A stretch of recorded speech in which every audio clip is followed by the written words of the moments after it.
In today's video, I'm going to teach you how to connect Claude Code to Supabase. By the end, you'll have a clean, secure connection so you can use Claude Code with your Supabase project for tasks like querying data, managing tables, and building smarter workflows without leaving your coding environment. Start by opening the Claude Code app. Make sure you're signed in and that you have permission to add integrations in your workspace.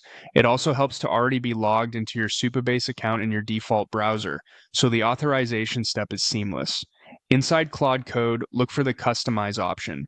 You'll usually find it in the sidebar or near your workspace controls. Click it to open the Customization panel. From there, navigate to the Connectors section, which is where all integrations live. This is the hub for adding new services or reviewing existing connections. To add a new one, click the plus icon. That opens the flow for creating a fresh connector. When the small menu appears, choose Browse Connectors. This brings up the catalog of available services you can connect to Claude Code. In the catalog search box, type Supabase.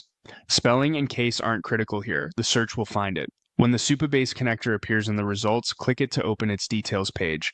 You'll see a short description and a Connect button. Click Connect. At this point, Claude Code will hand you off to your browser to finish authorizing. If your browser blocks pop-ups, allow them temporarily so the window can appear.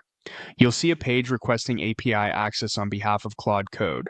Confirm you're on the official authorization page, review the requested permissions, and proceed. When you're ready, click Authorize Claude.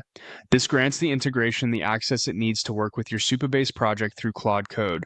After authorizing, you should be redirected back to the app, and Supabase will show up in your connectors list with a connected status. If the connector doesn't appear right away, refresh the page or reopen the Customize panel. Make sure you authorize the correct workspace and that you're signed into the right Supabase account. For security, avoid sharing any private keys and prompts, and manage or revoke access later from your Supabase or Claude Code settings if needed. That's it. You've connected Claude Code to Supabase and you're ready to build. Thanks for watching and happy coding.